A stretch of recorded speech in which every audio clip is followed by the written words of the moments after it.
Tonight, MPP in desperate move to avert an escalation in tensions between the party in the Ashanti region and Asante Hino Tumfor said to the second as it directs all party members to stay off any commentary regarding the Mensah Palace. On the day the palace ordered the national leadership to produce its regional chairman before the Kumasi Traditional Council. I will use this platform to caution the rank and file of our party to desist from making any commentary, to desist from making any sensitive comments regarding Nananom and His Majesty and the party. We're live in Ashanti regional capital, Kumasi.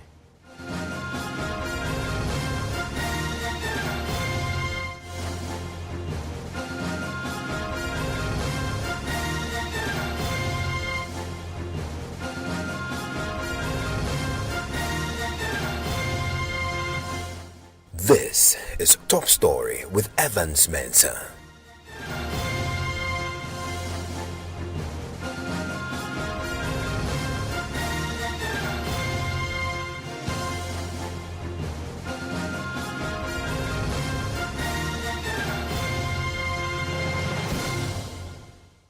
And Top Story is always brought to you by Vodafone. MPP is tonight making desperate moves to avert an escalation in tensions between the party in the Ashanti region and the Asante Hino Tumfor to the second, as it has tonight directed all party members to stay off any commentary regarding the Mensah Palace. And this comes on the day the national leadership was ordered to produce the chairman, the Ashanti regional chairman of the party, Chairman Wontumi, before the Kumasi Traditional Council in 1 week after pleas of ill health. Well, that follows accusations against the New Patriotic Party Ashanti Regional Chairman Bernard Entwubuesiako that he's been making derogatory remarks about the Asante Hide. He has now been ordered to appear before the Kumasi Traditional Council at Mensah Palace next Monday. I want to go there live right now and bring in my correspondent who's been following this for us. Nana Yaljuma joins us on the telephone line. Nana Yaljuma, on the ground though, what did Bernard Entwubuesiako do? What is he accused of? So the information that we have is that he has made some derogatory remarks about the Asante, and that is the reason that he was invited by the Kumasi Traditional Council. The information we have is that he's being accused by Nana Kwekudia, who is the traditional leader or the chief of Kokoso, for claiming that within the Ashanti region he also has his kingdom with its own security. And so far, that is the information that we've received. And according to the Kumasi Traditional Council, that is not a statement that should be made, and it is derogatory. And within the Ashanti region, the only person with that power should be the Asante Hene. So that is why the Kumasi Traditional Council, in the absence of the Asante Hene, called Bernard Entwubuesiako to give further explanation and also to ascertain whether indeed he made such a statement. And today, the party's executives went to Mensah Palace. You were there. What happened? So on behalf of Chairman Wontumi, NPP General Secretary Justin Kodia, and organizer Henry Nanabuachi led the party delegation to the palace.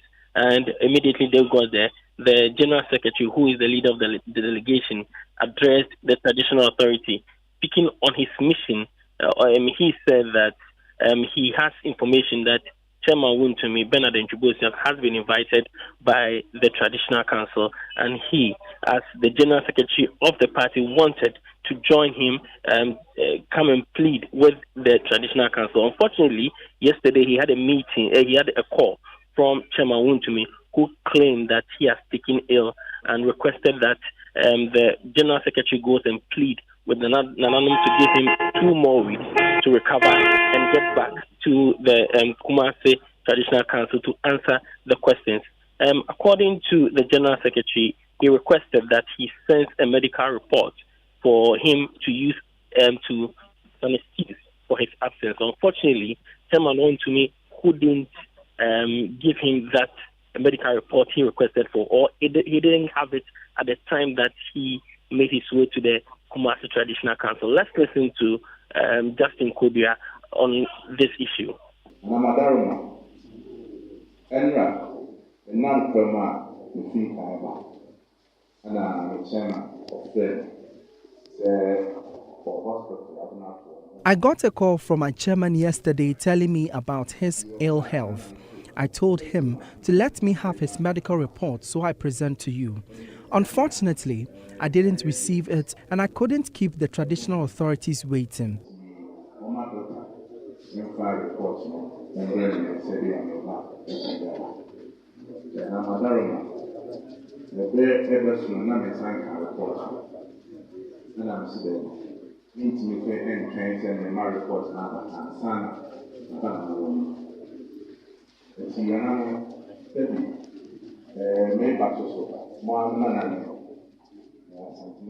The history of the NPP cannot be told without the Ashanti region, so I had to present myself.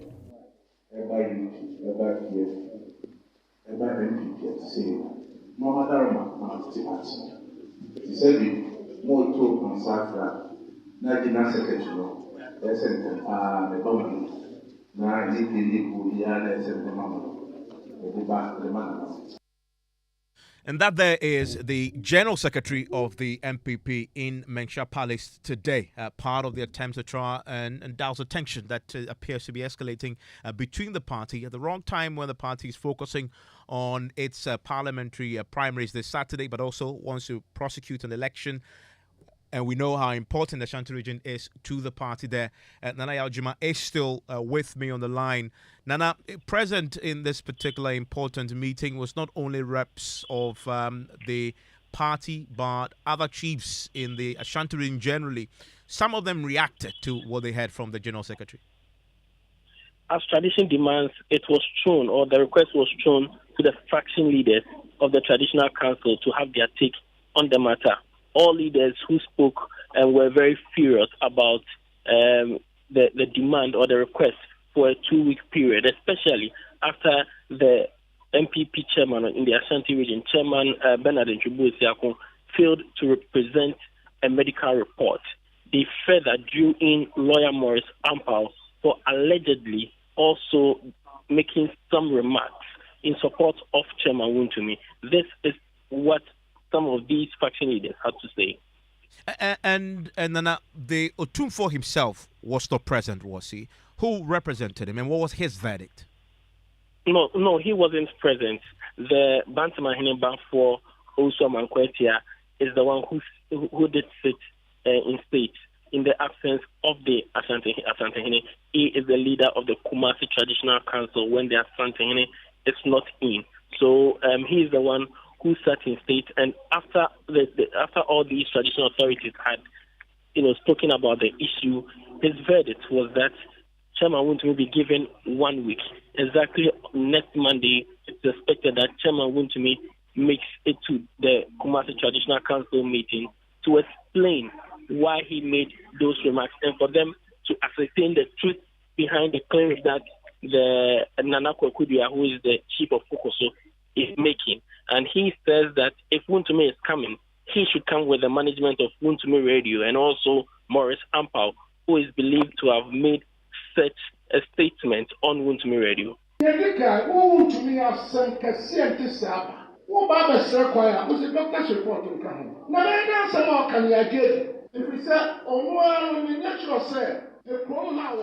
How do you make a request without a medical report? How do we believe you? I don't think he respects anyone in this region. He must present himself, even if he's in a wheelchair. We will want you, the General Secretary, to go and advise him.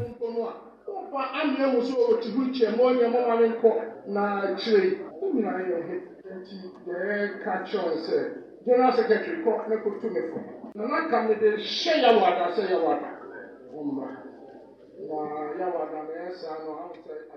I wanted to schedule him for Thursday, but because of the patients we have, he should come on Monday. He should come with Morris Ampawu and management of Wontumi FM to explain his actions. Also, the management of the radio station will have to explain why they allowed him to say such things against the traditional authority on radio. And the entire management of Wontumi now, for Morris Ampawu, wɔtoto bi ma nana no na afei so management no ɛma ne saa platform no ɛma ne yɛ deɛ wɔyɛ. Nana, you get a sense that these pronouncements were made on Wontumi FM, but is there a complainant?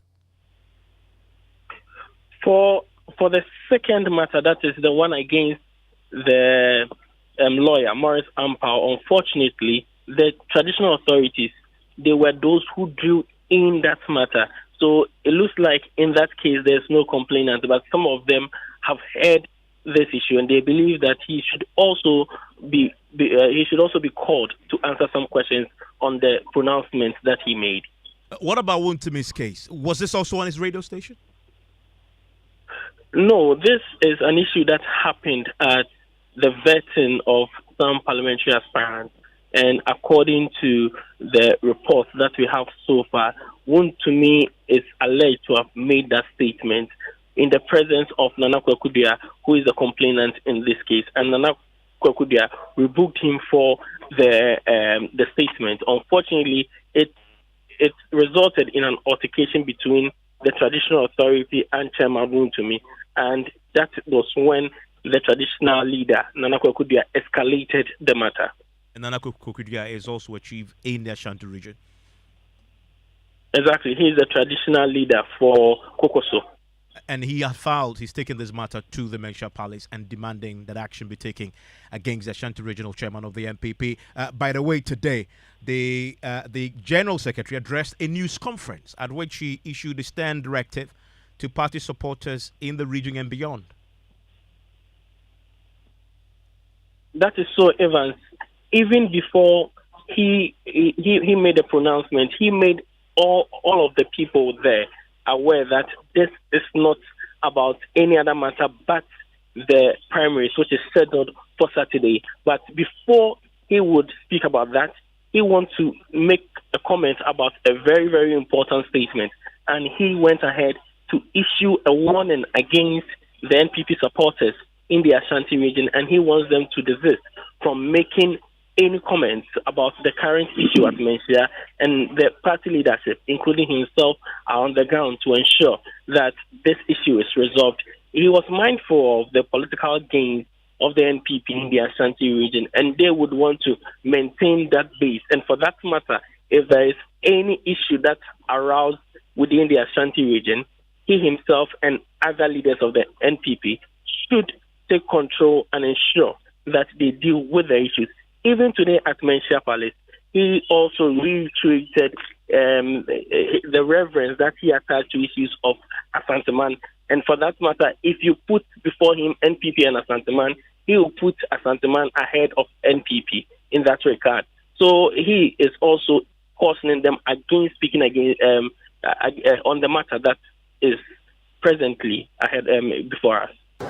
And as a party, we hold extreme, undiluted, absolute respect for Asanteman, particularly His Majesty, our King, and Nanano.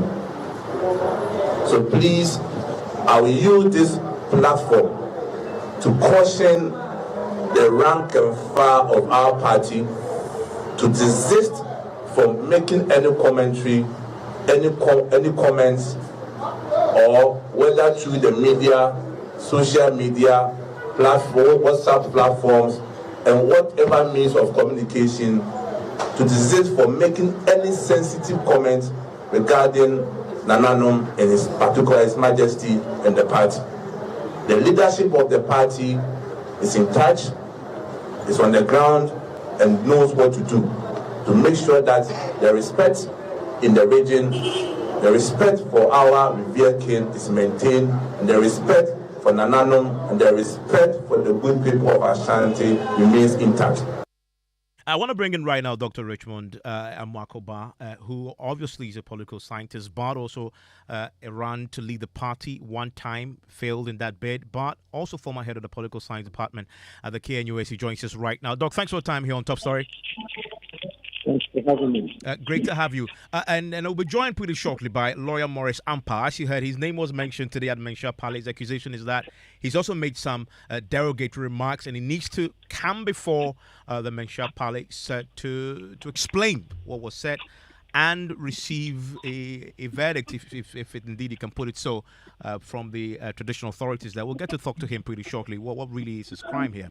But Dr. Makoba, how big a deal is this that the party in an election year, some 10 months to go, has this tension building up between itself and Otumfuo? Well, this is not good news at all, because the party is already unpopular at all. Now, when you are in command, or for that matter, any part of some position, and you hear women singing war songs, it means invariably the men are on war path. That's what it means.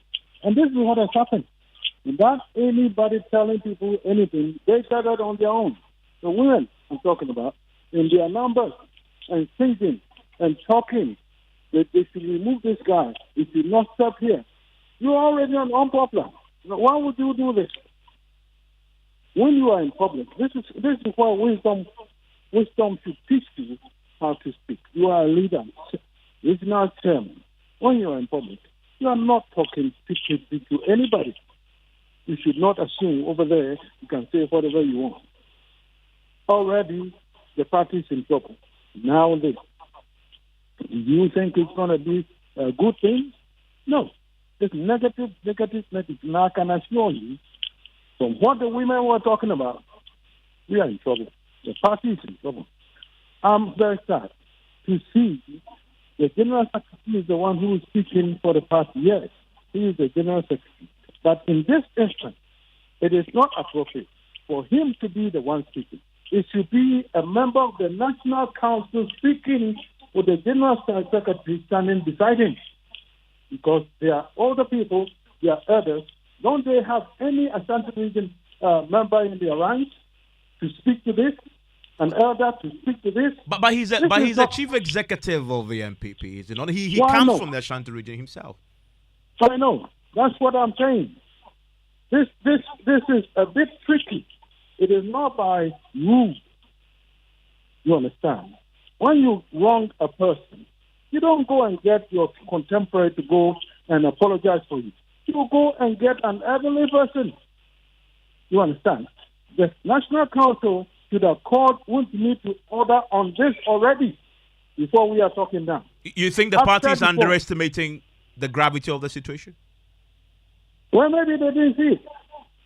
Well, they don't have anybody who advises them. I said before, the party is in the hands of rascals, and you are watching that happening right now. You don't call him to order. He does what he wants. This is what he's doing now. Is it the right thing? In his own stronghold to be talking like this, and the people there are upset. What's going on here? What is the work of the National Council? Didn't they see it? They don't call him to order. He misbehaves. They leave him alone. Also, one person brought the party down. That's what's happening. I said it before. The young men who have taken out the party are messing it up. That is what is happening right now. Because the elders, the ones who are older, the National Council, will not do anything. They will not call them to order. And they just keep going. This is what is happening now. Doctor, on the specific matter, though, as it relates to the Ashanti Regional Chairman, from what I hear, this was a conversation that wasn't on radio. He said it in public, nonetheless. People heard him. Of course, as we've heard from our correspondent, the chief who's part of the Kumasi Traditional Council was also present and heard him, and he is a complainant in this particular matter.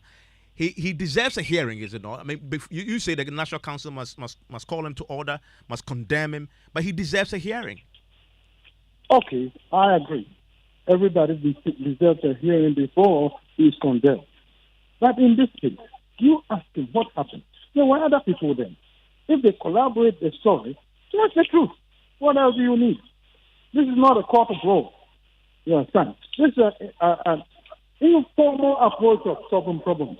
And so, did you say this? Did you say that? Okay, all right. Then get someone. Don't we know anything? apology. The joint work, that's what it's called. Joint work is where an older person, a bigger person, to plead on your behalf, not General Secretary. That is a formal position for the party itself. But this should be an informal process.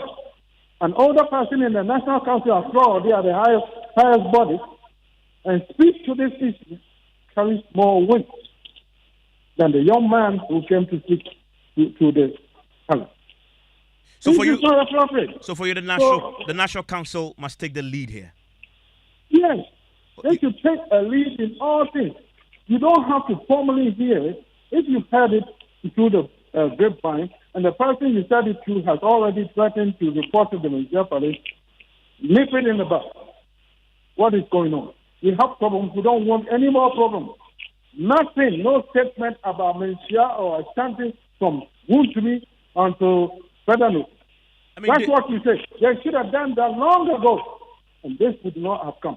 They didn't. The evidence shows that the party needs Ashanti region this year more than they've ever needed it. In fact, we know that historically, if they perform in Ashanti region anything below 75%, they lose the national elections. And of course, in an 8-year term, when you've hit your 8th year, it becomes a bit more apparent that you get your stronghold to show up and vote for you even more. Is it your analysis that this tension may cause people in the Ashanti region not to turn out and vote for the MPP?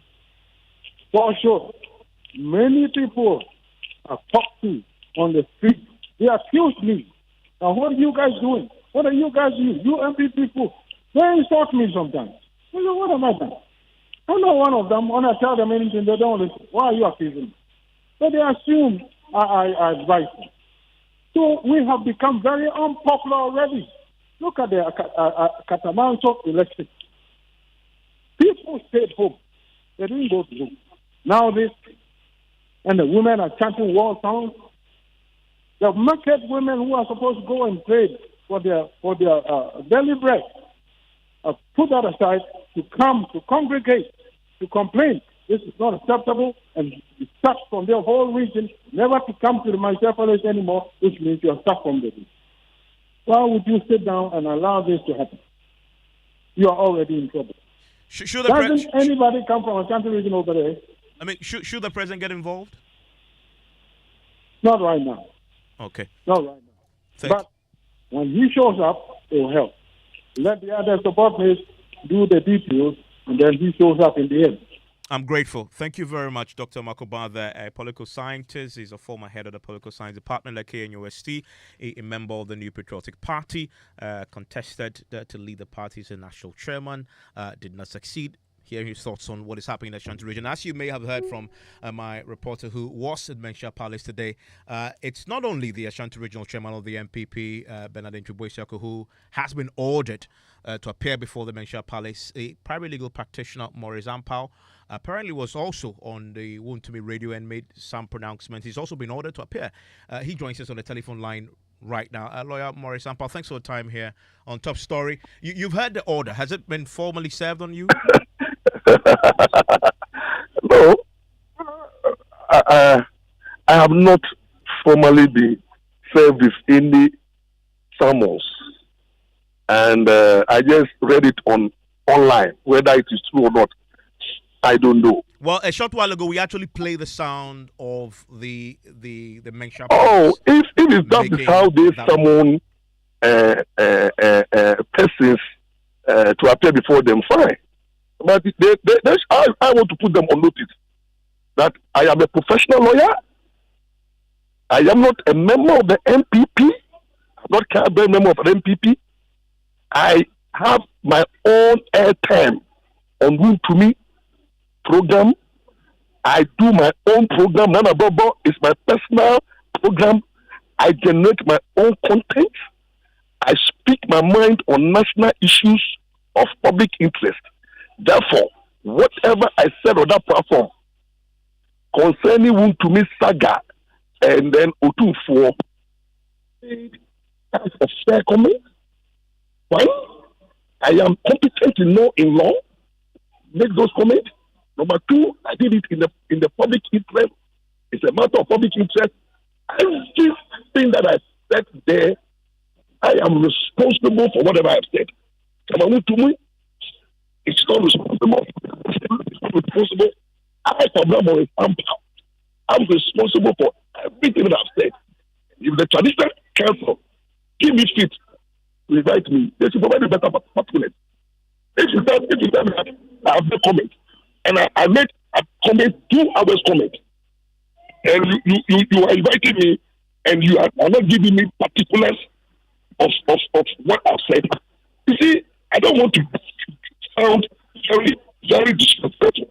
But at least they should start.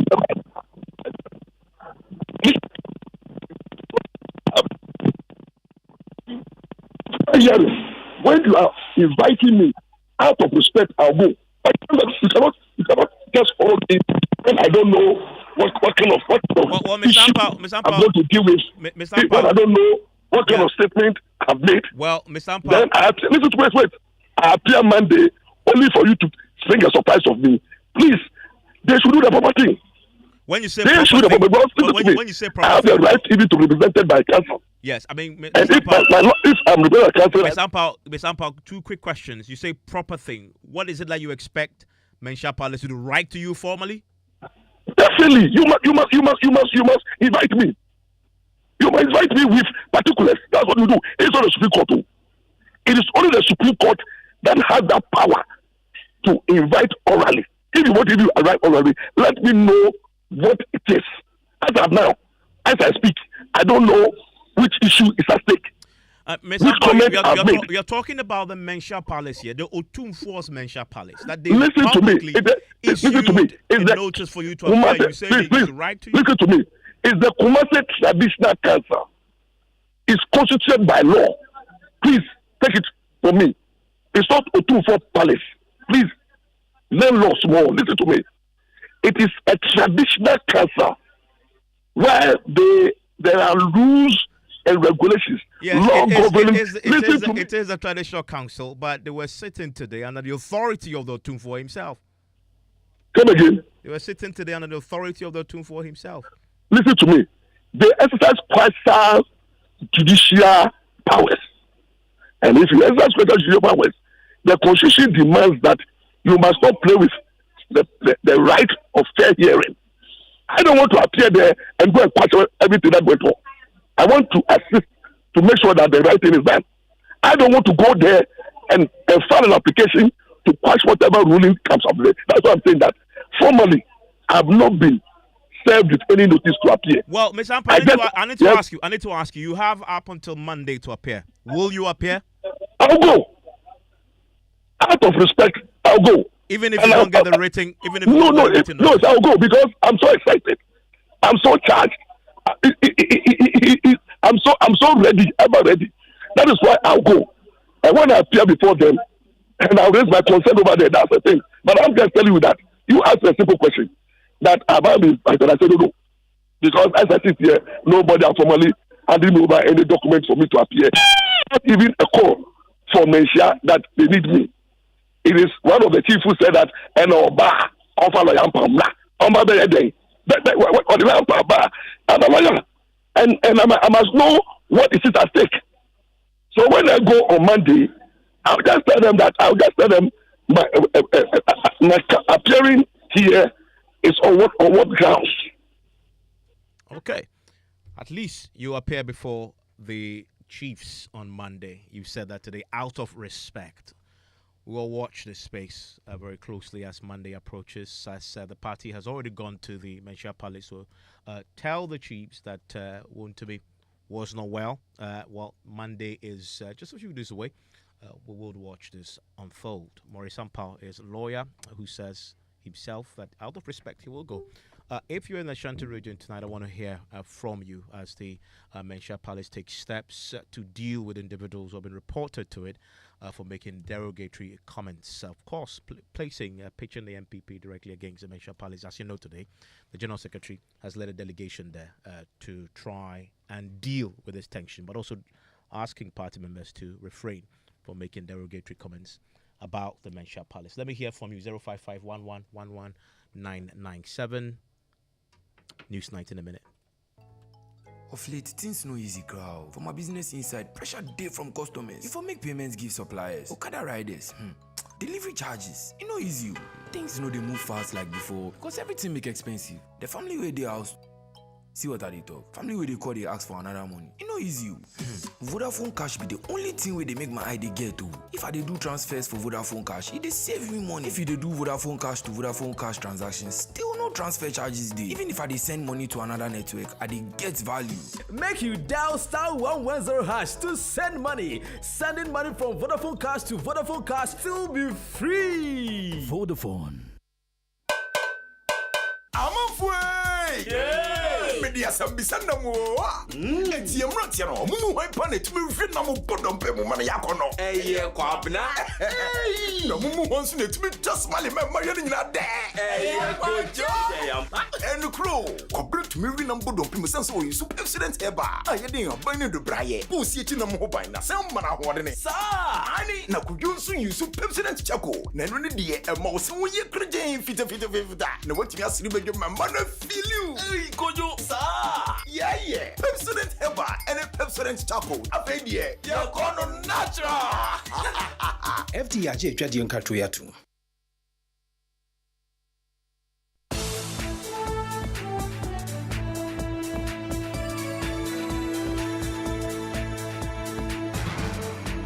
Good evening and welcome to News Night. In the next 60 minutes, 2 men and 4 women have been killed in fresh attacks by assailants in Boko, who ambushed a bus carrying traders amidst increased calls for ceasefire and peace. Silence the gun. Break the cycle of vengeance. Sound more conciliatory if we really can cease fire and allow processes that will ensure a lasting solution to this problem. We're here from the National House of Chiefs, which is scrambling to intervene before it gets out of hand. Details as experts call for depoliticization of the conflict to ensure lasting resolution. So we need to take the politics out of understanding what the problem is. We'll get to hear from the Small Arms Commission, which says the only way the tensions can subside if the indigents give up their arms. And you see, until the people of Boko themselves agree or comes to the realization that they need to put the weapons down and begin to talk peace, it is very difficult.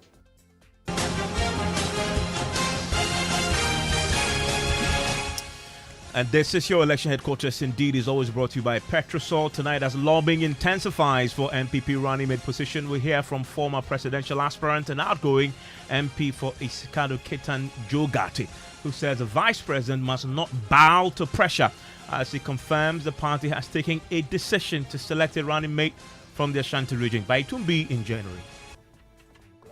That we'll choose the vice president in January. You know what I'm saying? It's a very serious decision, and you shouldn't rush to make it. We want a president who is strong.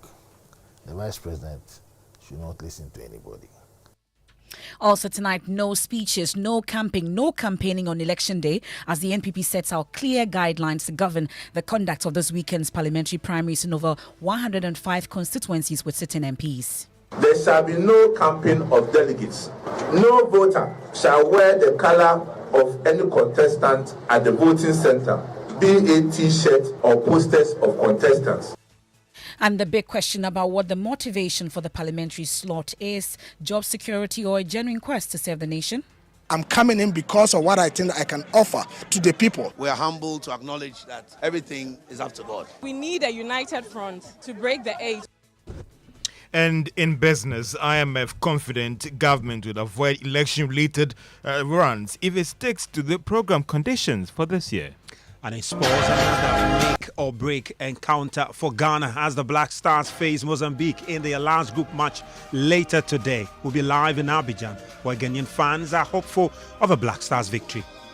We are going to win by 3-1 or 3-0. Yeah, Kudus will score and then Magic. So we are going to score them 2-1 or 2-0. Certainly Ghana is going to win 2-1. Emefa is wearing her jersey, waiting for the match to kick start. What time is it? It's at 8 p.m. You thought I didn't know, but we're waiting closely for that. But if you're a side chick, you must hear this as well. The law would not enforce a contract that seeks to promote immorality. This issue that we are talking about is not marriage. It's either fornication or adultery. So even in a Ghanaian society, we cannot even use marriage organized under customary law to support it. So according to lawyers, this is why you may face challenges or never get compensation if you take your married partner to court. You want to stay for details of that and more here on Newsnight. 055-11-11997. That's our WhatsApp lines. You can also hit us on our social media platforms with the hashtag Newsnight.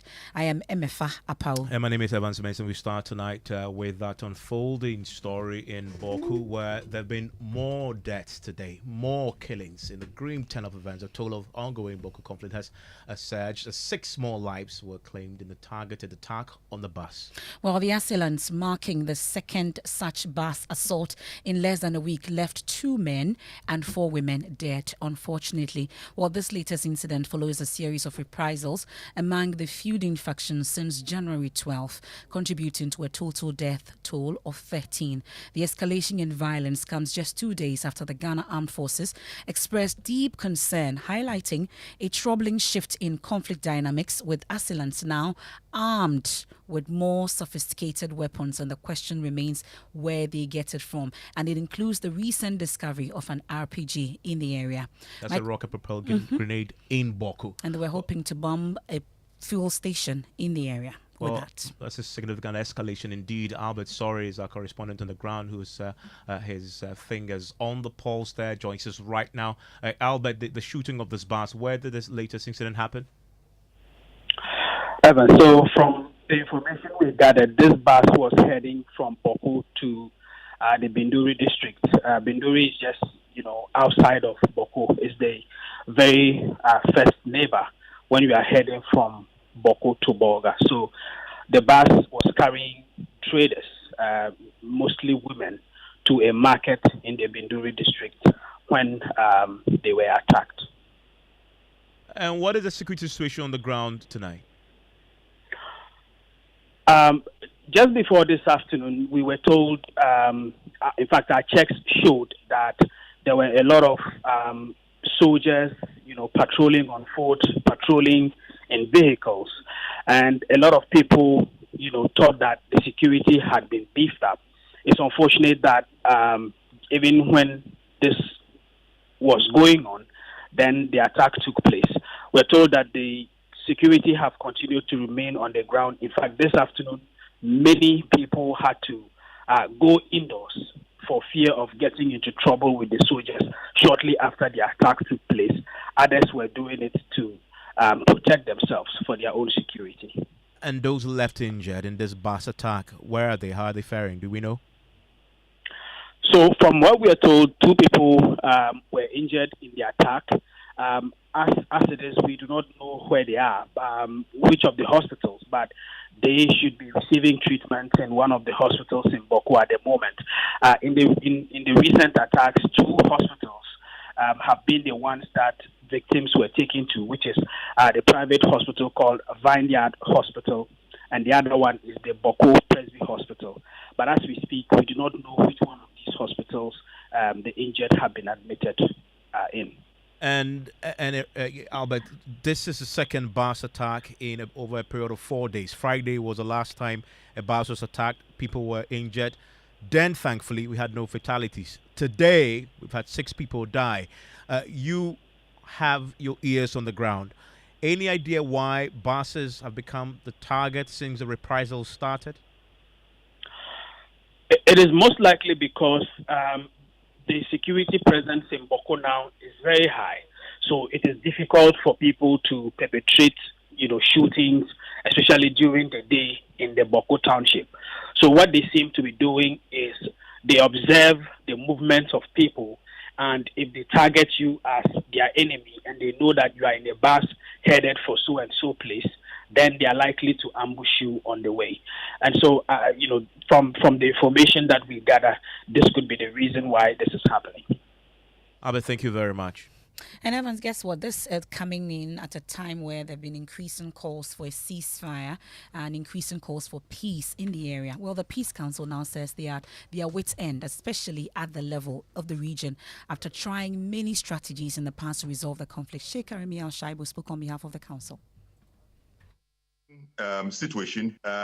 We are getting briefing about the breakdown of security, targeted killings that are going on. The Regional Peace Council is, if you like, as its wits end to be able to really find solution to this problem.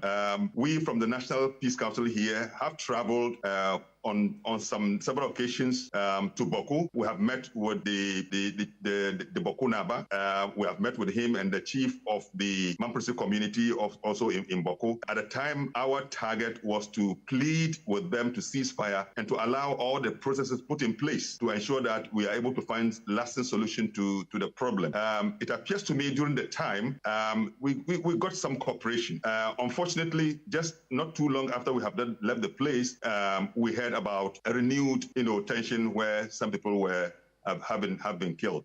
We made the second attempt. We reached Bolga, where we were advised that it was not safe for us to travel to Boko at the time. So we have to remain at Bolga and then fly back and travel back to Tamale and then back to Accra. But before we came, we had a chance to meet the regional police commander, who also gave us some briefing about exactly the situation down there. One of the things that he told us, which we find very, very disturbing, is about the availability of sophisticated weapons. That availability itself serves like a motivation. The source of those sophisticated weapons, we are unable to tell where they are coming from. We also were aware that there was what we call the Boko Inter-Ethnic Peace Committee. At the time we traveled to Boko, it was in session, very operational. But afterwards, we also got the information that one section of the committee representing one of the conflicting communities had decided to withdraw from the Boko Inter-Ethnic Peace Committee. And so that stalled the operation of the Boko Inter-Ethnic Peace Committee. And then from then on, sporadically, we hear some target killings and so on and so forth. So it's a very disturbing situation. Well, the Peace Council is now calling for a ceasefire from both sides. I also belong to that community, so these are my own people. Any person who is killed around us is my own kind, or my own brother who's been killed. The chief imam also connects very much with that community, and any person who is killed there is either a son or a grandson to the national chief imam. And I use the voice of the national chief imam to call on the people of Boko. They must consider, because they are largely Muslims, and I want to call them to look at the spirit of peace as established in our own language, and the greetings that we have that we greet Assalamu alaikum, peace be upon you. They should look at this and look at peace as part of the virtues and values of Islam. And one, silence the gun, break the cycle of vengeance, sound more conciliatory. Let's explore opportunity for negotiated peace and through dialogue, so that as we do so, we'll be able to reach. But I want to call on all of them that we are from down here. We want to call on them that we join them in the pain that they are going through, but that let's also through together. Last week we got an accurate picture of the situation on the ground from the security chief himself, the chair of the Municipal Security Council, Amadou Hamza, who declared Boko the most dangerous conflict zone in the world. And he says that knowing full well what is happening between the Palestinians and the Israelis.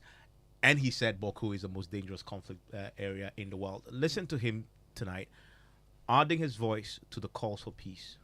It is time for us to put politics aside and face it and say that, look, Kusasis are our fathers, our mothers. Mampushis are our fathers and our mothers. There's a need for us to come together. Look, if you read the wording in Article 35 plus 5 of the 1992 Constitution, the Constitution therefore enshrines, and it is trying to ensure that the people of Ghana live in harmony, they coexist together, irrespective of whether your tribe, your race, your social standing, your economic status.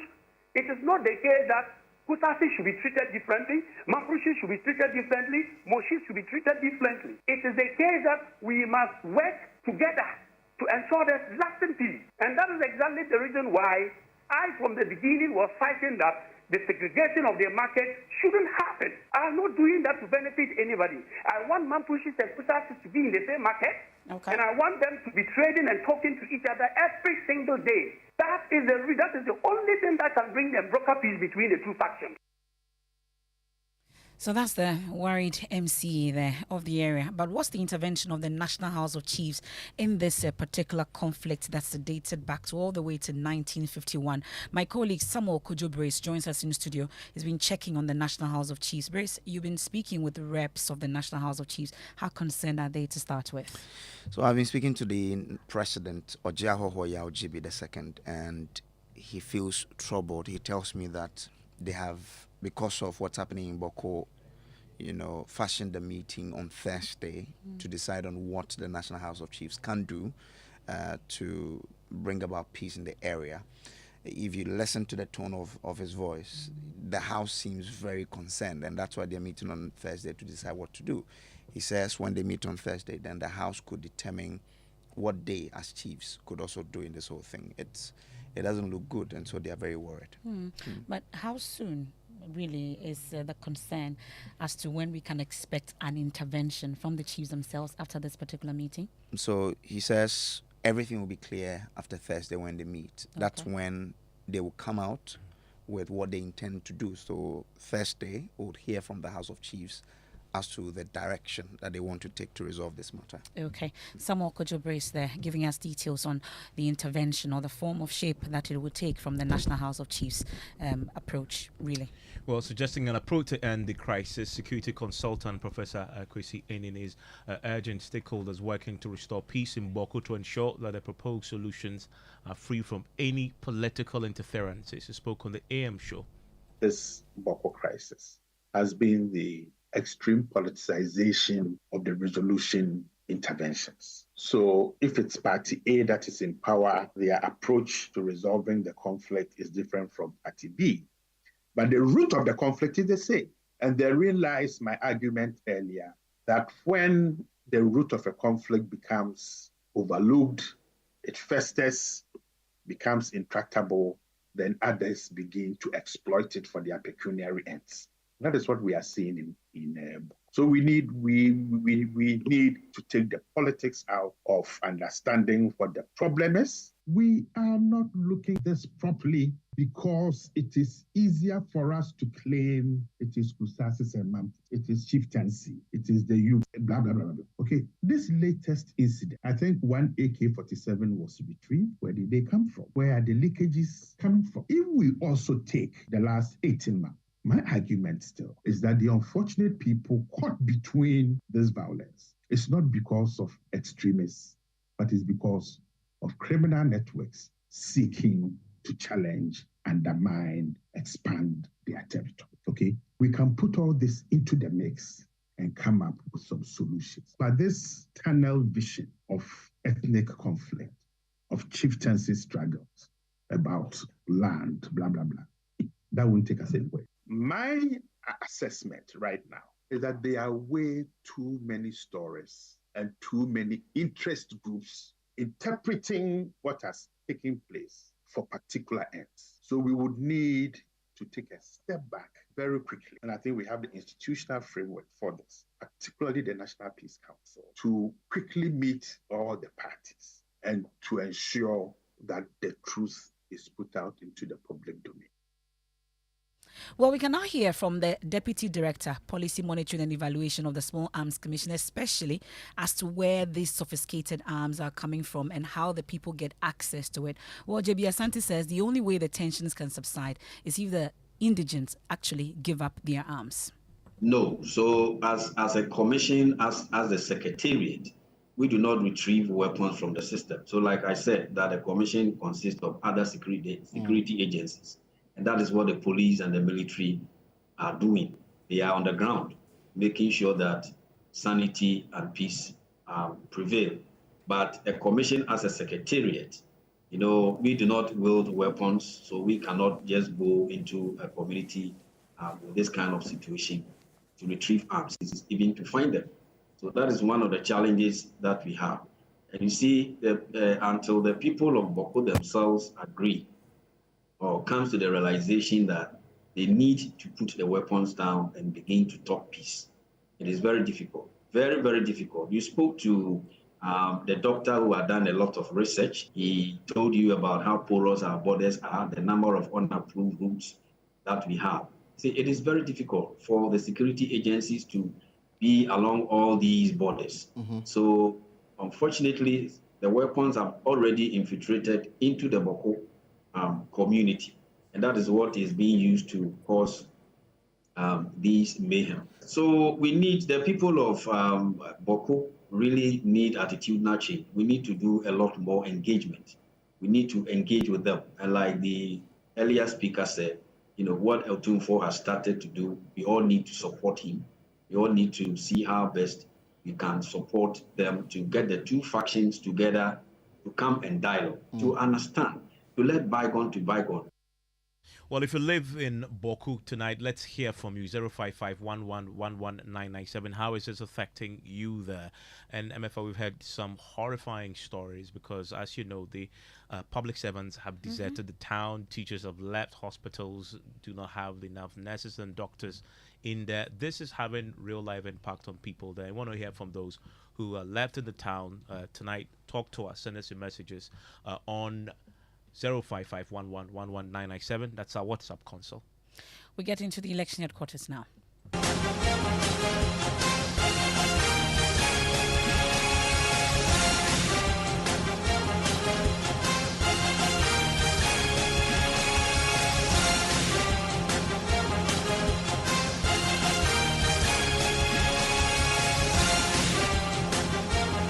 And this is your election headquarters. It's always brought to you by Petrosol. Petrosol clean fuel in full quantity. And in just about 11 months to the crucial December 7 general elections, and the lobbying for the vacant NPP running mate's position has intensified, while pressure continued to mount on flag bearer and Vice President Dr. Mahmoud Bawumia to make a decision. Well, tonight we're hearing from Joe Gatti, who contested Dr. Bawumia for the flag bearership slot and lost. He's cautioned the Vice President not to bow to the pressure. The outgoing Member of Parliament for Isikado Ketan constituency and former Railways Minister, also former Attorney General, has challenged Dr. Bawumia to show his strength and not to rush to make a decision. Mr. Gatti has ruled himself out of the race to become the running mate, but confirms the party's decision to select a running mate from the Ashanti region. I've been speaking to him for PM Express, which will be aired later tonight. You haven't even considered it? No, I think it's clear that the party has decided where the running mate will come from. Where is that? I think the thinking is that it should come from the Ashanti region. You agree with that view? Well, I mean, listen, I made a point that everything can be sold. What does a Vice President do? In terms of, not in terms of delivery when he becomes Vice President, but in terms of a Vice Presidential candidate. I think he answers questions that the President cannot answer. And for example, if you think that an economist is somebody that you need to make you whole, then you take an economist, like the way President Akufo-Addo took Vice President Bawumia. You want a younger person, then you take. So I think that clearly the party will look at it. I won't tell you what the party will be looking at, but in my view, the party should not be looking at somebody from the coast. The party should not take somebody from the north and somebody from the coast and combine the two. There are other parts of Ghana that we have to look at. Okay. But if the party... So you agree with the Ashanti region view then? I don't disagree with it at all. But if the party wants to look at the coast, I mean, Vice President is not something that I crave to be. So, I mean, I think that the party will choose the best candidate for that.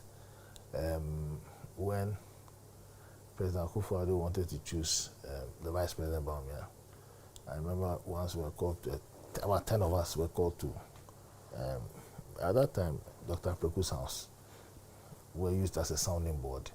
I mean, if the Vice President hasn't talked to me about that yet, but if he asks me, I will give him my opinion and I'll tell him why I think A or B. And so, I mean, we just want to look at, and I'm glad that I've heard that you're not going to choose the Vice President in January. You know what I'm saying? It's a very serious decision, and you know, you shouldn't rush and to make it. We're not going onto the ballot sheet tomorrow, so you should take his time, look at it. He has a lot of good people, research people, and so on, and they'll bring up the best. You think he's being rushed though, because you follow? There is this undercurrent of a very aggressive campaigning going on to catch his eye. People are now threatening. I have Kennedy Pond campaign say, if it's not Napo, I'm not campaigning for the party. This week you read stories about other interest groups all coming out saying something about their preferred candidate. Presidency is a very difficult, lowly and important position. We want a president who is strong. The vice president should not listen to anybody. He should be strong. I'm not saying that he shouldn't take advice from anybody. No, that's not what I'm saying. But he should be strong. He shouldn't be rushed to take a decision. He should look at what is available and take the best decision in the interest of the party and the country. I mean, I've heard some names. All of them are okay. But we should look at it a little more. What characteristics must that person have, though, in the interest of your party, considering where you are now? Like I said, the vice president answers questions. That's my view. A vice president answers questions. He can answer a geographical question. He can answer an age question. He can answer a gender question. The vice president can answer a political question.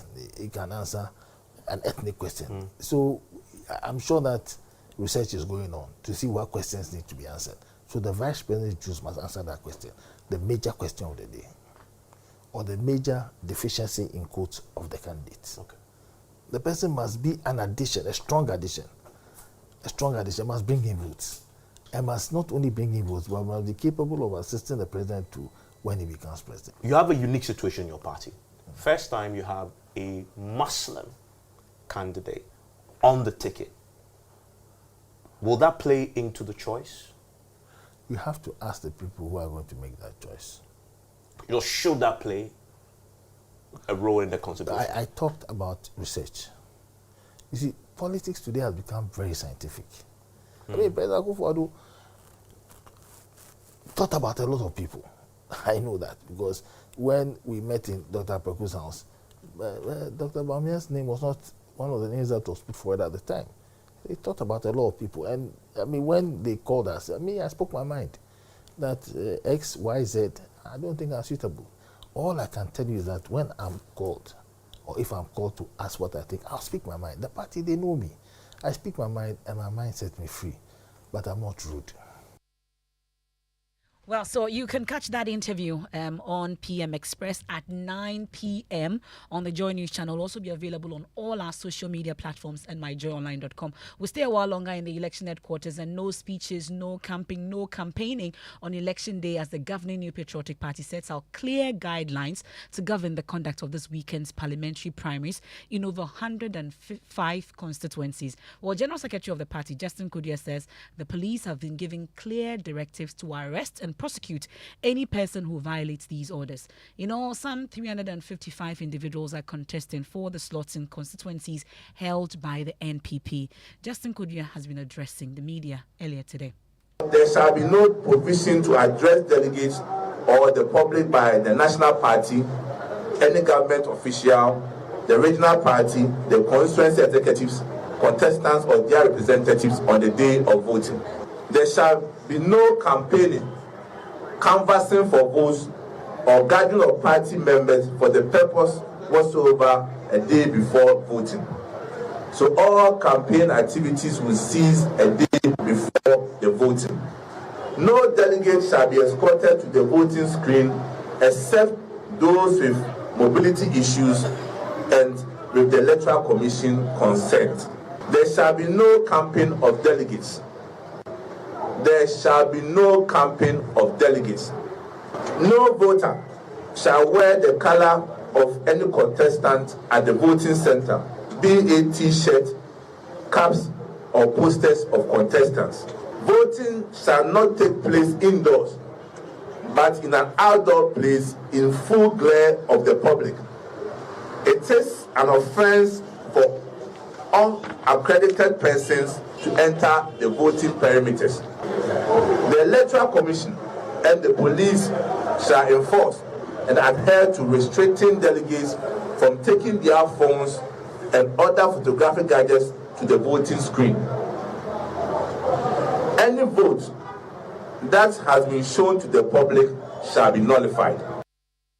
Well, ahead of the polls on Saturday, some government officials are jostling for parliamentary slots, but is it really a case of job security or a genuine quest to serve the nation? Elton Brobe has more in the following report.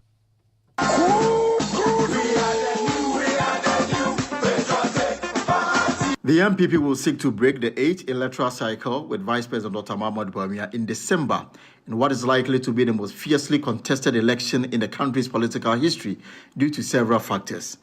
For some, the uncertain outcome seems to be the driving force behind some appointees of government seeking to find shelter in Parliament. The Tana North constituency in the Ahafo region has two heavyweights battling it out. Special Advisor to the Vice President, Dr. Gini Obuakom, is attempting to unseat the Water and Sanitation Minister, Frida Prempeh. I'm not coming in because somebody has failed or otherwise. I'm coming in because of what I think I can offer to the people. Honorable Joe Donko came, Honorable Akubo Deborah came, Frida Prempeh came. None of them, and I can say this without any shred of doubt, because we saw all of it, none of them, prior to their ascension to the seat as members of parliament, had served the party, has served the polling station people, has served the constituency, and delivered more projects and opportunities to the young people in this constituency than I have done. And if that is anything to go by, it means my beginning is something bigger. It means the end and the process thereof is going to be something bigger for the constituency. In the Ahafo North constituency of the Ashanti region, the Director General of the National Disaster Management Organization, Eric Nana Ajiman Prempeh, will seek to win the slot. A similar contest is expected in the Asante Akim Central constituency, where the Chief Executive Officer of the National Entrepreneurial and Innovative Program, Kofi Ofosu Nkansa, is seeking to unseat the incumbent Kwame Ayimedu. The Deputy Chief Executive Officer of the Middle Belt Development Authority, Vincent Frimpong Manum, is confident of victory in the Kwadaso constituency. We have shared our message. They have compared the two of us. Even though I'm not MP yet, they've seen all the things that I've been doing for the constituency. And they feel that this is the time for them to make a change that will bring them servant leadership, a change that will bring them development, a change that is transformational. And that is what I am all for. I have been engaging them. We've spoken at length. They know my track record in the constituency. They know my track record in the party. And they know my track record as a development practitioner and the things that I have been able to do. And they are yearning for me. So on 27th, we are confident that we are going to win. We are going to be the victors. Former board member of the Minerals Commission, Dr. Joseph Albert Kwam, is rebounding in the Manson Kwanta constituency. I'm number 3. This is a clear indication that I'm the winner, signifying Trinity. When I came in 2017, I was able to bring on board 108 projects. I'm just throwing a challenge that when I win, I'm going to make sure that within the first year, all the 10 roads, the contractors will come on board and we'll make sure that the roads will be tarred. In the Greater Accra region, after 2 failed attempts, Chief Executive Officer of the Free Zones Board, Mike Okwe Jr., is hoping to be third-time lucky in the Dome-Kwabenya constituency. Well, I mean, we're very confident, but at the same time, we're humble to acknowledge that everything is up to God. I contested the first time in 2011. I lost. I didn't contest in 2016 because I didn't want it to look like you are chasing a seat around. I wanted to give ample time for 2 terms before I came again in 2020.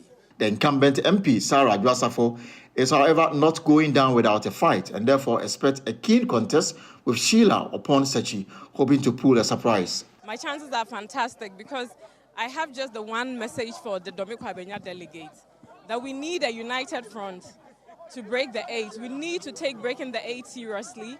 And they know me. They know I'm ready to serve them with humility, with love, with care, with attention and diligence.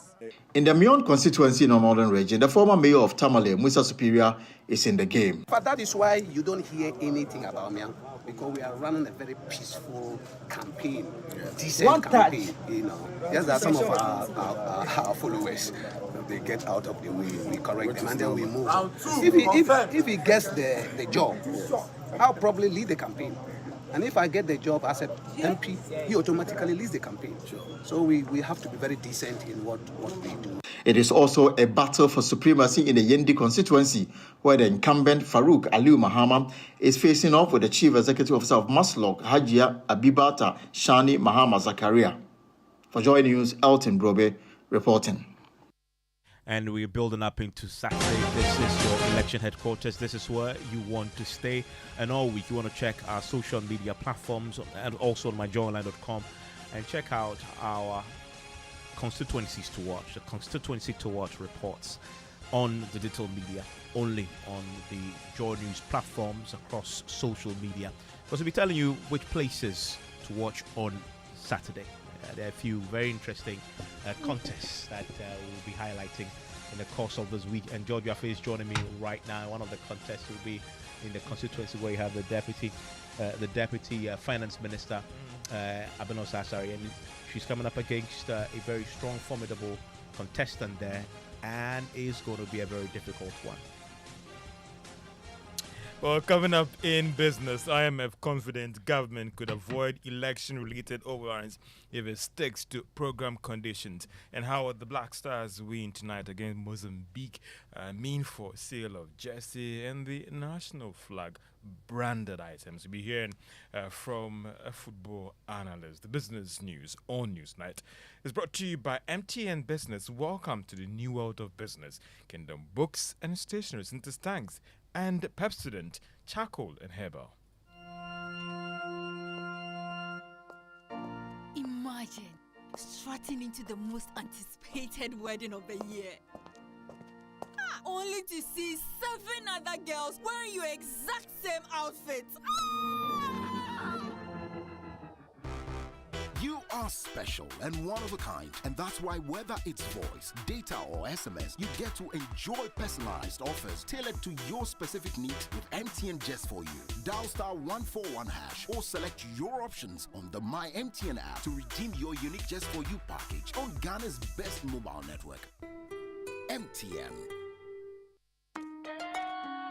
Son, we are so proud of you for setting up this hospital. I really love those hospital beds and waiting chairs. By the way, did you import them? No, Dad, I didn't. I actually got them from Kingdom Books and Stationery right here in Ghana. Wow. We also bought our office supplies, safes, executive desks and chairs from Kingdom, and they gave us expert advice on how to set up our office. Guys, that makes 3 of us. I also got our sofa and bedroom sets, plus our dining hall furniture for our new home from Kingdom. Wow, Mom, that makes 4 of us. I usually get my stationery items from Kingdom. And my teacher also mentioned that our classroom furniture was provided by Kingdom. So there you have it. Whenever you're thinking about setting up an office or acquiring furniture for your home, etc., Kingdom Books and Stationery should be your first point of call. With over 40 years experience in the industry, we stock and supply a wide variety of globally sourced office and home furniture, stationery and equipment. Visit our head office, Osu Akwaje, or our office near the Osu Stadium. We're also in Tema Community 1, opposite Olam SHF, Kumasi KNUST campus, UCC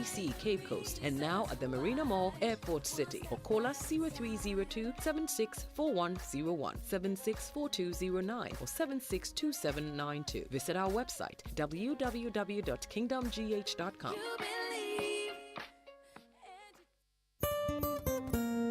No matter your water needs, Syntex has it all. Syntex tank was first to introduce double layer tank, and now you can have as many layers as you want. Syntex tank was first to introduce white inner layer tanks in Ghana, and now introduces the customer specs order, which will let you order any color and size you want. Syntex tanks gives you the biggest warranty of 7 years, which no other tank gives you. So whatever your water consumption, size of project, or demand, choose Syntex tank. Syntex tank, stress-free. Syntex tank, reliable. Syntex tank, maximum guarantee. Call 0244 335 168, Kumasi 0505 555 666, or visit syntexgh.com. Syntex tank, a strong, a tough. It's a century of safeguarding dreams with Enterprise Insurance. In the spirit of our 100th anniversary, Enterprise Insurance revs it up with Yafinia Motor Promotion. One lucky winner will cruise around in a sleek brand new Nissan Kicks SUV. First and second runner-ups will jet off to Dubai for an all-expense paid escape. Renew or get your vehicle insurance between January and June 2024 and win free fuel coupons. Monthly raffle draws give you cool gadgets like laptops, Samsung phones, microwaves, gas cooker, tabletop fridge, and many more. Enterprise Insurance Yafinia Motor Promotion is on at all our branches. Call your broker or agent to buy or renew your motor insurance and make history with Ghana's oldest insurance company. Truly trusted. That's the Enterprise Advantage. Terms and conditions apply. This promo is regulated by the NLA on the Caritas Lottery platform. Enterprise, your advantage.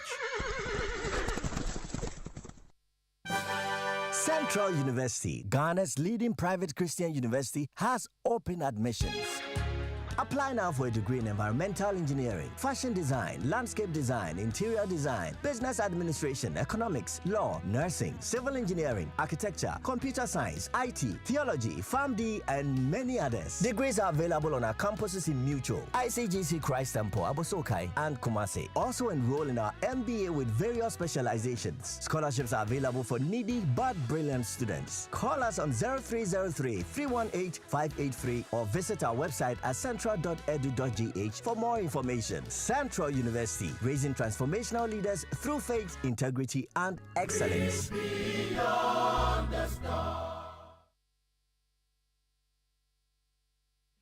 You're welcome back to Business on Newsnight. Now, IMF says it is confident that government could avoid election-related overruns this year if it sticks to program conditions. They fear that this administration may not escape the election challenge by spending more than what has been approved in the 2024 budget. Now, this development has led to the country's economic growth post an election year. Stefan Rode, is IMF mission chief for Ghana, has been speaking from Washington, D.C., USA. We have objectives under the program, both in terms of spending. Those are codified in the budget that was approved by Parliament and enacted. We have targets, quantitative targets under the program. Performance so far has been good. We hear about the very strong commitment that the authorities have made to continue to follow the program objectives, and that makes us quite optimistic, I would say. Stefan Rode is the mission chief for Ghana, speaking from Washington, D.C. So what are the expectations of businesses and players in the financial sectors on this IMF deal? Let's hear from the chief executive of the Ghana Association of Banks, John Iwa. 2 years ago, we're asking for 12 Ghana cedis. We got 12 pesos. We got 6 pesos. And we apologize for that wrong insert. Now, meanwhile, the IMF is projecting that the value of the economy in monetary terms will cross 1 trillion Ghana cedi mark in 2024. That is this year. Now, the managing director of the bulk oil storage and transportation company, that is Alfred Popensah, has reiterated calls for an increment in the boost margin on the petroleum price build-up. He maintains that the current 9 pesos is not enough to cater for the maintenance and the expansion of the company's depot, especially taking into account consideration of the city's recent challenge against the US dollar. He spoke to Joy Business at the 30th anniversary and Thanksgiving service of the company. 2 years ago, we're asking for 12 Ghana cedis. We got 12 pesos. We got 6 pesos. And then it was increased to 9 pesos. As we speak, the value of that 3 pesos is 22 pesos today. We are asking for 12 pesos. And we're not even asking for all the 22 pesos. So we still think that the boost margin is critical to the maintenance of the infrastructure, and especially if we have to expand that infrastructure to serve the people of Ghana, then we need to really make sure that the right thing is done. We cannot not ignore the fact that we have infrastructure in the most unprofitable regions in Ghana, unlike our competitors who have infrastructure only in Tema and Accra. And that is the managing director of the bulk or storage company, Edwin Alfred Popensah, speaking there. Two other stories. MTN has expressed its commitment to contributing to the growth of the digital ecosystem in Ghana. Chief Digital Officer at MTN Ghana, Dario Bianchi, says the company will continue to help startups to grow and provide them with the opportunity to optimize their businesses. He spoke to Joy Business at MTN's Platform Accelerator Challenge Awards. We want MTN to participate to the digital ecosystem and to be a contributor of the growth of digital in Ghana. To the Platform Accelerator, we explain to the startups how to use Shinosis, our APIs, how to use Momo, of course, to collect and to receive payments, and of course, more important, how to build a micro app to be placed on Ayoba, our super app. So the startups were trained on how to use the APIs, and then they had few weeks to prepare and actually develop and put live an API. Is the Chief Digital Officer at MTN Ghana, Dario Bianchi. Now let's talk sports, because analysts say Black Stars winning tonight and the qualifying for the next stage could impact positively on sales of the national team jersey and also the national team branded items. Now sales in these items haven't picked up that much due to what traders attribute to the national team's performance at the ongoing African Cup of Nations. Dr. Tony Obeng is a former GF Association Council member, one of those analysts that we've engaged, says that this could also impact positively on the economy going forward. We don't do the mathematics of all, we don't do the statistics, so we are unable to pinpoint figures to support this. But seriously, football has a major effect on the economy. Except that we have not, I don't think somebody regularly follows or pick data on the effect of our sporting activities on the economy. But I think that if you use proxies of other countries, other more organized countries, you will see that these activities have major effect on the economy. Dr. Tony Obeng is the former Ghana Football Association Council member and one of those analysts who are engaging on what a win tonight and qualifying to the next stage of the African Cup of Nations will mean for the sale of these Black Stars of national team branded items and even stretching it on, impacting on the economy. And MFI is already in her Black Stars jersey. And we are. I mean, deep in the heart, we are, and we are all praying. I mean, look at the scores. Nigeria is still leading by a goal. We are winning. And if your heart did not break after that Egypt game, you have a heart of stone. They played well. The goals we conceded. Yeah, talking about the goals. No, I thought the goals we conceded was just to use kudos words. Maybe that's even an understatement. It's fine. We'll do better tonight. We know, definitely we will. It's time for sports. And speak of the Black Stars. Yeah. Musbao. Hello, Musbao. Hello, Evans. Are we ready? Oh, yeah. Are we ready? Well, we are ready. We're definitely ready. It's Ivory Coast who are really disappointed. They are teaming fans. 3-0. They are down to Equatorial Guinea. It's a must-win game for them. At the moment, haven't lost. They now have 3 points in third place. They're just hoping that all other things will work out for them and be able to qualify as among the third best placed teams in the tournament. But in the other game between Nigeria and the Guinea-Bissau, Nigeria leading that game 1-0. And if things end this way, then Nigeria are actually going to end the group with 4.5 points in second place, and it's Equatorial Guinea who will be leading the group over there. So Nigeria will end the group in second place with 7 points, rather with Equatorial Guinea topping that group there. So that's what's happening. But later tonight, the Black Stars will be in action, and they're going to be having to play Mozambique in their final game. And here in Ghana, in the Greater Accra region, my colleague Kenneth Jesse visited Nima, the birthplace of the star boy, Black Stars talisman himself, Mohamed Kudus. And the fans there are confident of victory. Defeat to Mozambique means the Black Stars will definitely be out of the Africa Cup of Nations in Ivory Coast unless results from the other teams in the group go our way. We're in Nima, the birthplace of the poster boy of Black Stars, Mohamed Kudus, to ask football fans what do you think the chances of Black Stars are ahead of the game against Mozambique. Do you think the Black Stars can beat Mozambique tomorrow and qualify? If the coach did the right thing by putting in the right players at the right positions. Because Nike Williams we used to watch him at Atletico Bilbao. He used to strike from the wings. But now we are seeing a different things altogether. And doing the right thing, we are going to beat Mozambique. The next game we will win. No matter what, Ghana is qualifying by the grace of God. I think we are qualifying. By Allah's grace, Ghana also win by 2 goals to nil. We are winning by 2 goals to nil. We are going to win 2-0. We are going to win 2-0. And Mohamed Kudus is going to score, inshallah, by the grace of God. Yes, they are doing the Kudusai. Hey, the Kudusai.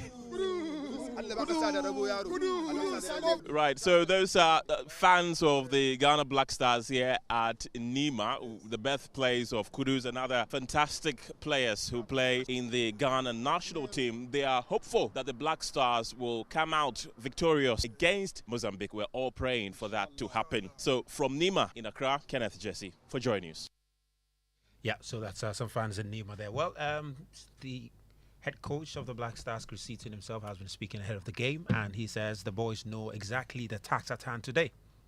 The goal before we scored, of course, was from a set play, from a corner, which is an area that we hadn't scored too many goals from. So it doesn't really matter where the goals come from. We prepare ourselves the exact same way going into this game as the last game and the last game. And if it means that one individual scores, if it means that we score from a free kick or a penalty, the most important thing is that we get the win that we need to give us an opportunity to still be in the competition. Chris Eaton over there. Well, the update I'm getting, Evans, is that Ivory Coast, the host nation, are now down by 4 goals to 0 against Equatorial Guinea. It's a big shocker over there. And just also picking hints that the fans in the stadium are misbehaving a bit. And you can understand the frustration in the fans. It's the same stadium the Black Stars were playing in an hour from now. It's an AFCON of shockers. And the Black Stars will shock tonight. So, in football analysis, the last thing you do is to give us your prediction.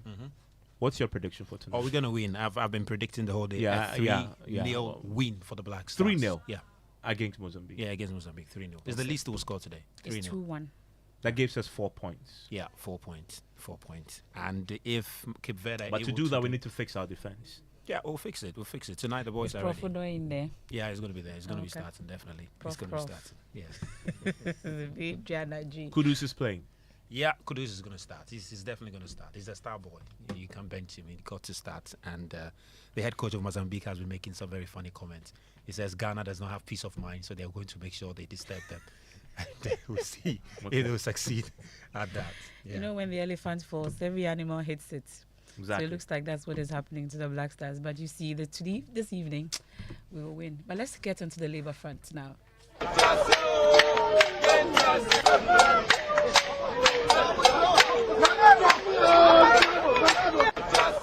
And tonight, the strike by the Senior Staff Association of Public Universities in Ghana has intensified, impacting the country as some teachers have deserted classrooms and healthcare services at the University of Cape Coast Hospital. It remains suspended. Well, members at the KNUST Hospital and the University of Ghana Hospital are indicating that they will be the next to suspend services if the government does not address their demands for improved conditions of service and the release of their Tier 2 pension funds. We'll hear from them shortly, but first, in the last 2 hours, the teachers and Educational Workers Union TEU, they've also declared a nationwide strike in solidarity with the Senior Staff Association of Public Universities in Ghana. Maxwell is in the studio with me. Maxwell, give us the details. Yes, Evan. TEU says it is noteworthy that the demands for Tier 2 pension payment and the restoration of payment of stopped agreed allowances were among the issues listed in their petitions to the NLC in October 2003. TEU of TUC says it is by this statement calling on its members in the public universities to join the ongoing strike in solidarity and especially on the non-payment of Tier 2 pension contributions contributions by government that is outstanding for 9 months, Evans. So this is expanding, going beyond Exactly. the initial strike that we saw last week. Already, we are beginning to understand the impact this is having on the public universities across the country. We start tonight from the Greater Accra region at the University of Ghana, where teachers at the university's basic school did not teach and essential services provided by members suspended. Kenneth J.C. has more in this report.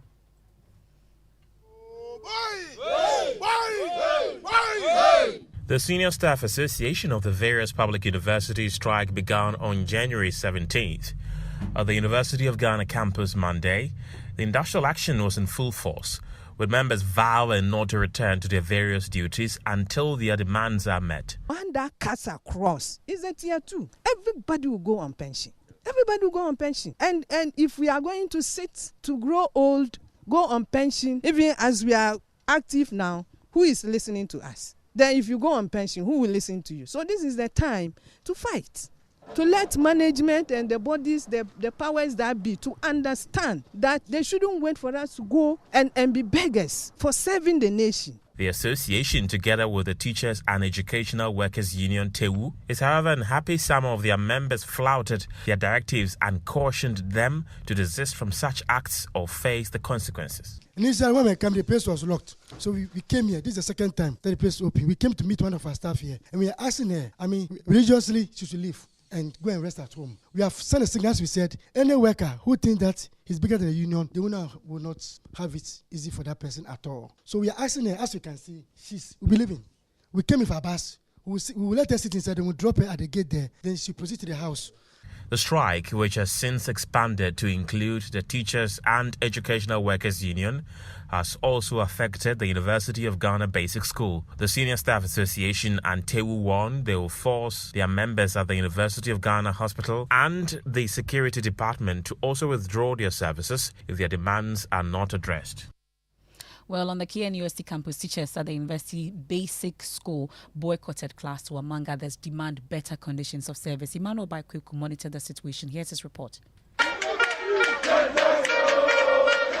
Few days into the industrial action by the University Senior Staff Association, the impact is telling on the KNUST campus. Members under the association took to the streets of the campus and thronged the administration office to vent their displeasure. Basic school teachers, security and library personnel, and other administrative officers have abandoned their duties in demand for the restoration of their overtime allowances and payments of Tier 2 pensions. Nana Bediako Baye is the secretary of the Senior Staff Association at KNUST. Our demands are also very important to us. We have to balance work and whatever we get from the work, and that is why we are on strike. Yes, we know that most of the teachers at the KNUST Basic School are currently at home. We know the security personnel are currently at home. We know the library staff are currently at home. We know that most of the departments, the workers there who are senior staffs are at work. What we are saying is that the government should listen to us so that we go back to work as soon as possible. Well, this is beginning to take its a full toll, and we begin to monitor and understand the impact as the agencies meet to try and resolve it. Just before we go, so Ghana's laws from frown against fornication and adultery. That is why mistresses or side chicks may find it difficult to pursue compensation or damages against married partners in court. Now, lawyers say our legal system values the sanctity of marriage, and so the courts prioritize family preservation, viewing extramarital affairs as illegal. Private legal practitioners Gertrude Amoko Ama and Richard Obin Mensah highlight the complexity in proving damages or legal grounds in such cases on the law on Sunday. Not be against a particular law or the letter of a particular law, but like I'm saying, the other leg of these contracts that are illegal are the bunch of contracts that may be contrary to public policy. Okay. So you may not expressly find a law that says that you cannot be someone's paramour or you cannot be someone's mistress or what have you. But the notion or the idea that this arrangement is one that is promoting sexual immorality, fornication, like the judge said, between a married party and, some other person outside of that marriage. And the consideration or that agreement is being entered into purely, like the judge noted in his ruling, purely on the basis of sexual favors or sexual activities or things that are incidental to that. That is a clear example of something that is contrary to public policy. The law would not enforce a contract that seeks to promote immorality. This issue that we are talking about is not marriage. It's either fornication or adultery. So even in our Ghanaian society, we cannot even use marriage organized under customary law to support it, because even when somebody wants to go beyond a wife, the law requires that even the second one, it should not be a side chick, but you have to marry the person. That is, we are going under the customary law. Because even when somebody wants to go beyond a wife, the law requires that even the second one, it should not be a side chick, but you have to marry the person. That is, we are going under the customary law. The objective of that law is not to encourage fornication or adultery. That is why you only work within the premise of the when even the other people, they have been married as wife. So they will not be referred as side chicks, but they will be referred as wives. Right. Which is totally different from the one that we are dealing with. Side chicks are in trouble tonight. Side chicks, and what's the side chicks business in court and all that though? But really, that's the concern. You have So to be wise. it's free to play. You have to be wise. Once Free you to engage play. in such a For the dangerous men, arena. for the men, it's free to play. Oh, When you take us on to court, I mean, you know that your chances of winning. Because the court is in your favor. The law is in your favor. Isn't it? Sanctity of marriage. Oh, okay. So what's the business of men engaging side chicks then? What's the business of side chicks saying yes to the proposal? Oh, okay. Okay, do two more money for another way to a crash. Exactly. Okay, let's get out of here then and get ready for the Black Stars game. I am Emefa Apawu. And my name is Mensah. That's my opinion with Nana Nsakwa is up next. Tradition versus development. I'm dying to hear more about that.